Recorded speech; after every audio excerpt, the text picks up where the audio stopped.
All right. So today on the Entire Life Summit, I have somebody I respect a lot in the coaching industry, Ajit Nawalkha.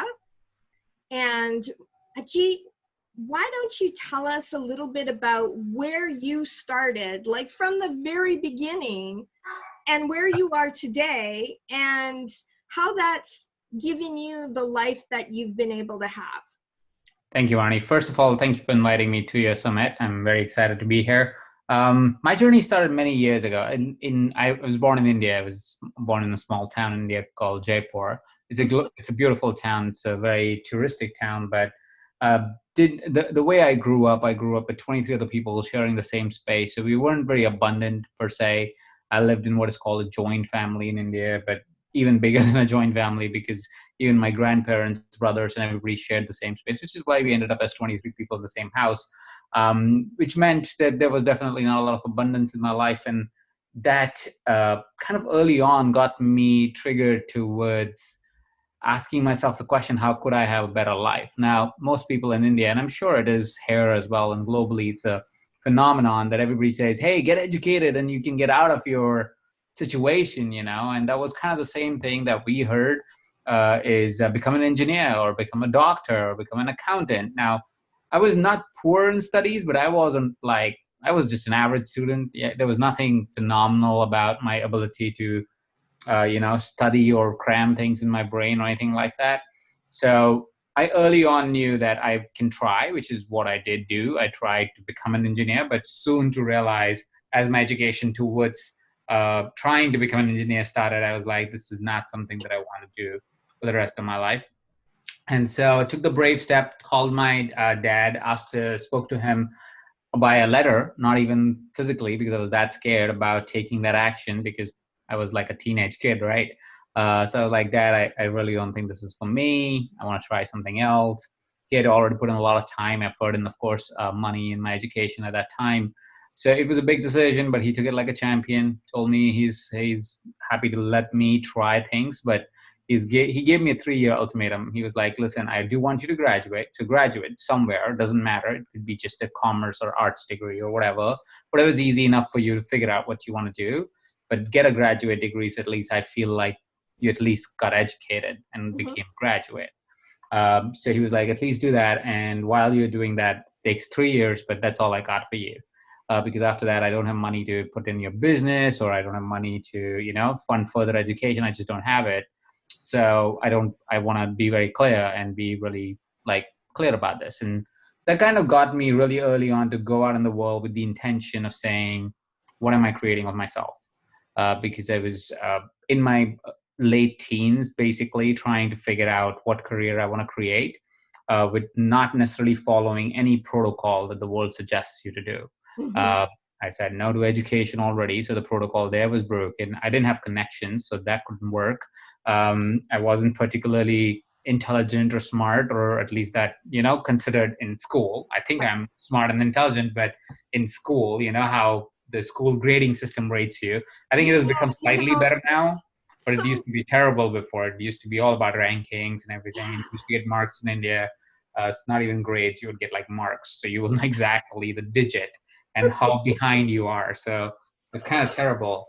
So I never thought that. I was like, okay, so basically I'm not that intelligent because I'm not getting the grades. So I was like, I don't know, I'll figure something out. And that got me really early on to experience a lot of things. So I started doing part-time jobs. I would take like gigs that were just curious to me. Like I was just like, oh, that sounds interesting. Like I would take a gig in a education based centers where kids would go after school to take extra classes. I would take gigs there and learn how they really ran the business and what I could do to support education structure there. So I was always excited about education media. That has always been the case. I've always been, ever since I was a teen, I've always been excited about it. So that got me started really early in the field of education. mm-hmm. And then a few years in, I joined a student organization, did really well at that organization. It was also education and training based. From there, moved on, became a top salesperson in a media company in India. And so good at what I was doing that I was able to get investment from that company to do a tech startup right there, which didn't work out because it was a social media channel I was trying to build while Facebook was entering the marketplace. So some early hits and failures there. And then I found this little company called MindValley at the time. It was a A startup. little It was just company. a few years. Yeah, at that time it was a tiny company. We were like 10, 15 employees maybe. And yeah, it was just a tiny startup at the time, and joined the company, and it was just like perfect storm. Like really built the company out with, in partnership, of course, with the founder vision, and really built it out. Created many sub companies as a part of that project. Sold some of them, created some of them, spun off some of them, and basically went on from an intern in MindValley to the CEO of the company. So I was the CEO of the company for a year and a half. And then from there, my life had taken a different turn at that time. So I decided that I needed something more and something different for myself. Mhm. And that got me excited to create the platform EverCoach, which is the platform that I now co-own with MindValley. So MindValley is a partner in that platform, and I have other companies that I've started ever since. And this is in the past 5 years that I've really ventured out completely on myself, with, of course, partnerships with the right kind of people, coaching the right kind of companies, consulting the right kind of companies, just being really passionate and doing work that I really enjoy. And that's really where I am right now.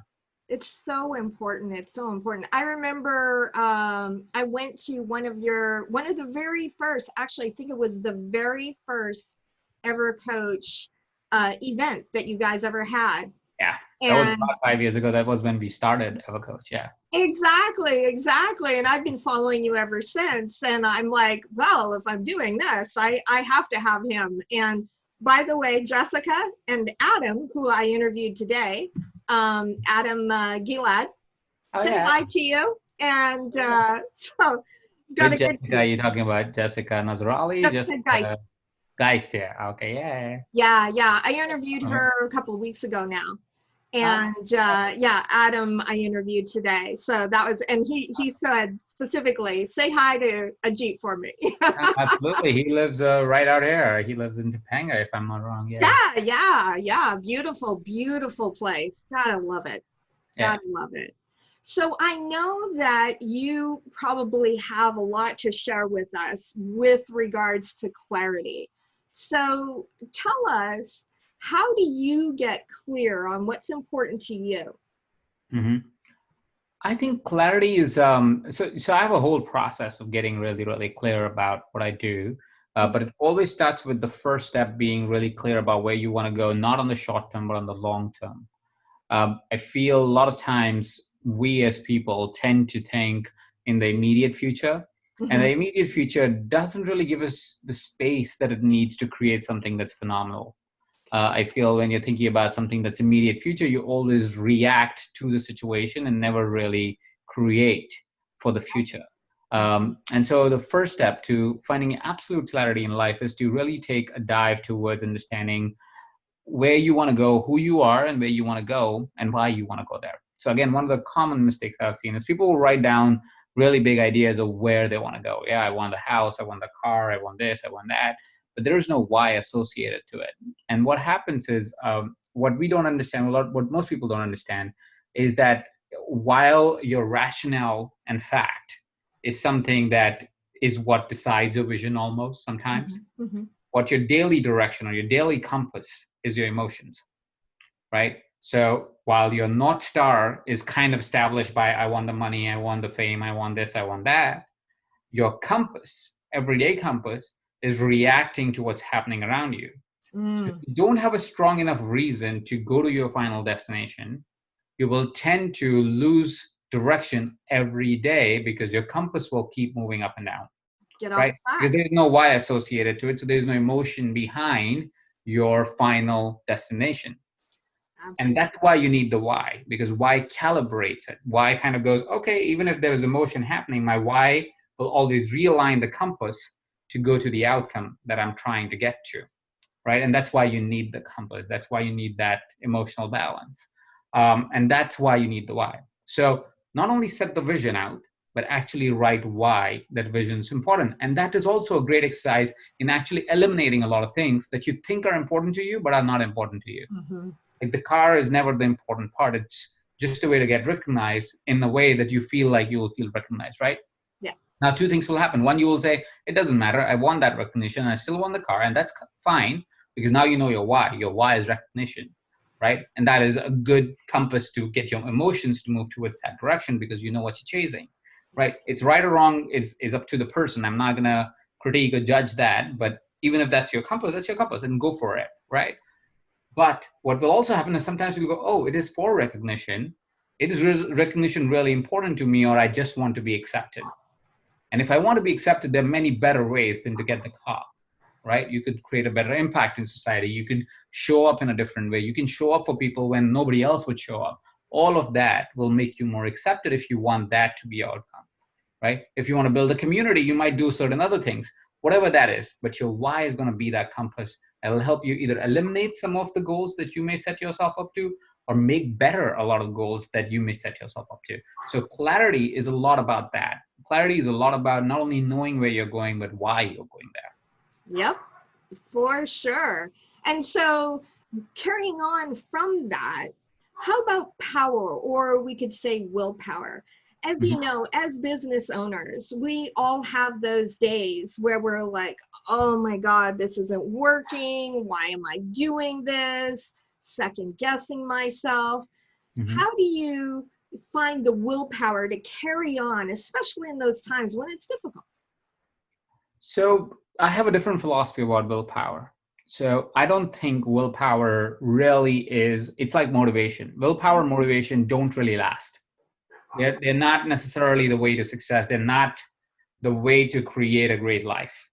And the reason is the same, right? Because like motivation, willpower has the tendency to go up and down. It's almost like, it's like fueling your car. And the petrol is going to run out, or the gas is going to run out at some point, and then you have to go and refill it, right? So one way of living life is constantly refilling the car. Second way of going about life is to create the car in a way that it automatically fuels itself. Right now, that could be taken, if I have to give an example, is say your car is run by the sun, right? Because sun's always there. Every time you go out in the car, it refuels itself, and hence you never have to go to the gas station. Right. So willpower and motivation is almost like having a gas car, having to constantly go back and refill it, and having something that is beyond willpower and motivation, which is your process to operate. Right. It sounds a little engineer-like. It sounds a little mechanical. But if you really think about how you operate as a human being, you're always operating out of a process. And there's a process how you like your coffee to be made. There's a process how you like to brush your teeth. There's a process how you like to draw your bath. There's a process to everything that you do. And if your processes are strong around areas that get you to motivate and work towards, you will never have the problem of willpower. You'll never have the problem of motivation. Vaughn, you had a question. Yeah, one of our other speakers mentioned about having passion in the process, because if you don't have passion in the process, you're not going to enjoy yourself. And that's interesting. That's how that connects. Yeah, true, to some degree. Again, passion is fickle. So you need to know what passion really means if you are going to associate passion to process. Passion with a process that has passion, great. It is great if you can collaborate it. But a lot of times passion is misunderstood itself. And I can go on tangents and we can cop early because I've actually done deep study about all of these things. Because that's human engineering, right? That's human engineering, right? That's what we are. And that's kind of what makes us or doesn't make us, right? But passion becomes fickle as well most of the time. Passion also is something that can dwindle away, because passion is something that you get passionate about. You can get passionate about a topic, and then you can lose passion on that topic if you're proven otherwise, right? So passion is good. It's great. You need to have passion. I'm in no way discounting passion, right? But if you're relying yourself on passion to create results, there is going to be a problem there too. You have to associate, like you said, if you associate a process to passion, it may work better, right? But by process, I didn't mean, come up with a mechanical process. That's not what I'm meaning by process. A process is anything that is your system to get back to, right? So say, for example, if you are feeling like, I don't feel like working today, what's your process for it, right? What happens when you don't feel like working today? What goes in your mind? Have you tried to think? How do you come back on, right? Or what is the process that you would not do without fail? It's almost like asking this question. If I said, hey, listen, I'm not feeling passionate about eating today, would you not eat? No. You will just order out or something, right? If you don't feel like cooking, you will order food in, right? Yeah. You don't forget about those because those are part of your processes, right? If you can create processes around things that really matter, are meaningful to you, and that's where the answer of the why is so important that I talked about. Yeah. Like, why are you chasing your vision, right? And it doesn't have to be external. It can be very internal. So don't worry about it thinking, oh, I need to save the world with my vision. Is that's what it's suggesting? No, if you don't need to, don't need to. It's fine. There's nothing wrong with that. You don't have to beat yourself on it. If it is associated with external purpose, it's great. But if it's not, don't beat yourself on it, right?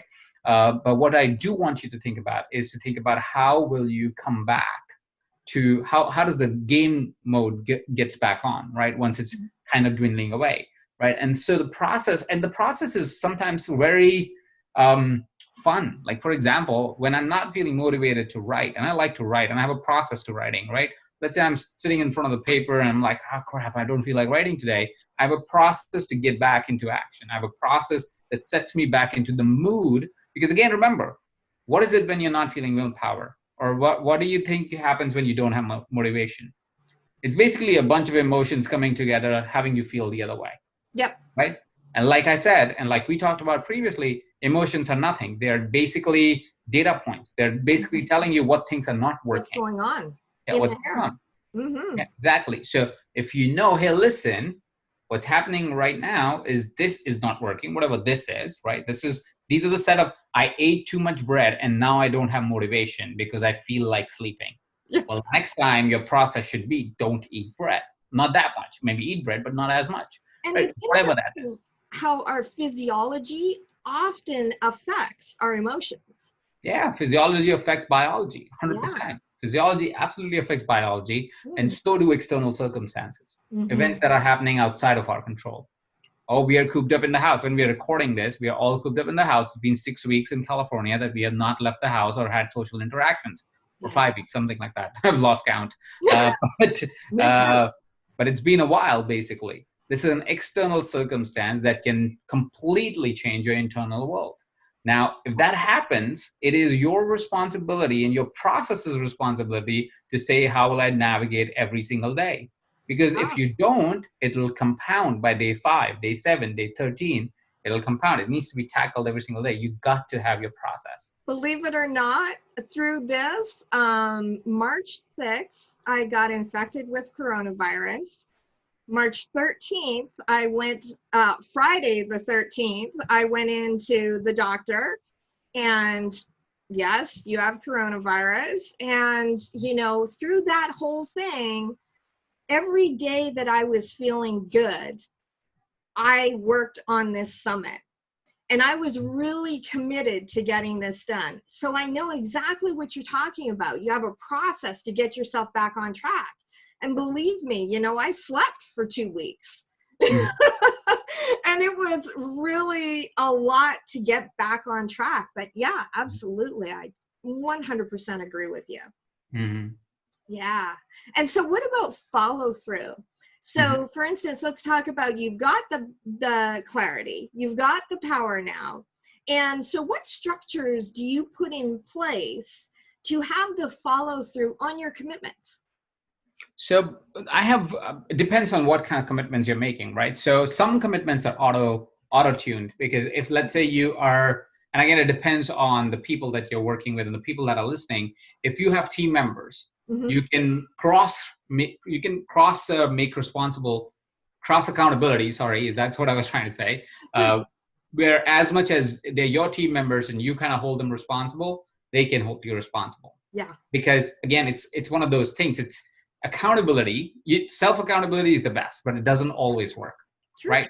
Because again, if there's not strong enough why associated to you, it is one of the subconscious beliefs that always get you back on the back foot, and you're not able to like really push yourself through, and you're not able to really create that change that you want to. You need external accountability, right? Yeah, like if you can do internal accountability, that's the best, right? So if you set yourself up with a calendar or scheduling, which by the way, say for example, in business, if I have to give you about business accountability, a way we do accountability and get ourselves to follow through is we know our plan 3 months out. Yeah. So we know exactly what's happening in business from now until 3 months from now, right? And we know the whole year plan, but we know exactly date by date plan 3 months later, right? And because we know date by date, what happens is every team member kind of is defaulted into a responsibility and defaulted into an accountability of tasks delivered, right? And that also becomes cross, because whenever there's a cross accountability where somebody has to do something first for somebody else to be able to deliver their task, the tasks are so mutually connected that you can very easily hold each other responsible. Now, if it's personal life, you can do that with your partner. You can do it with, like, me and my wife, Neeta. We both hold each other accountable to certain things that we have said we'll hold each other accountable to. We put processes and systems in place for us to be able to work together in a way where, say, for example, every relationship has arguments or debates, right? And that happens in our relationship too. We get into arguments, we get into debates, we get into fights, but we have a process to get out of it. Yeah, right? So there is a way to say, okay, one of us, whoever catches it first, so it's a mutual accountability. Whoever catches it first, that we are in it, because when you're in it, you can't see it, right? It's just getting mad at each other. That's all it is, right? But you can see it. Whoever catches it first has a catchphrase. We say the phrase, and that for the other person becomes immediate accountability to snap out of it and say, we need to shelf this and we need to talk about it when the emotions are not flooded, right? So you want to find that process. And I know I'm saying the word process a lot here today, coincidentally, probably because it's also end of the day. And I was talking to some of our clients earlier today, and we were talking about processes. But basically, there's systems to fall back on. And accountability, like we said, follow through is about setting up something and saying, oh, this is what I have. I made a commitment. It also depends, by the way, on how your commitment works, right? Because some people are driven towards that if they say, I will do something, they will do it. Like there's people like that. And there's people where they need to tell somebody that they are going to do this, and then they will do it. And right? It's just personality type. They feel like they need to do it. Yeah, absolutely. So that's the personality type. So if you know what your personality type is, like I am somebody who, if I say I'll do something, I will do it. Nobody needs I am too. Right? That's why this summit happened. Yeah. But there are people, and there might be listeners right now, who don't feel like that's them. They need somebody else to remind them. I would say make somebody responsible. Yeah. Put things on your calendar and invite friends into the calendar invite other colleagues, people who may be in the same profession, and say, hey, let's create cross accountability. Have team members look at that. If you feel that's not happening in personal life, invite your partner in it, your friends in it, whatever that is. But if you would schedule it in a way where somebody else is looking at it, and if that's your way to get action, do that, right? So you got to find what's your personality and what works, and then get people involved if you need to. If you're personally responsible enough that you will do it, and not cheat, because I know a lot of times when people say they're personally responsible, they cheat a lot as well, because they know nobody's watching. But that's for you to kind of make that judgment, is to see if you're cheating, and you got to put some measures in place for yourself. So when you cheat, you get punished automatically. Yeah, exactly. Like, not punished, but sorry, punished is the wrong word, but you have the consequence where you go back into your routine, whatever that is, you know? Yeah. A catch. A catch. Yeah, something that catches it. Yeah, that totally makes sense.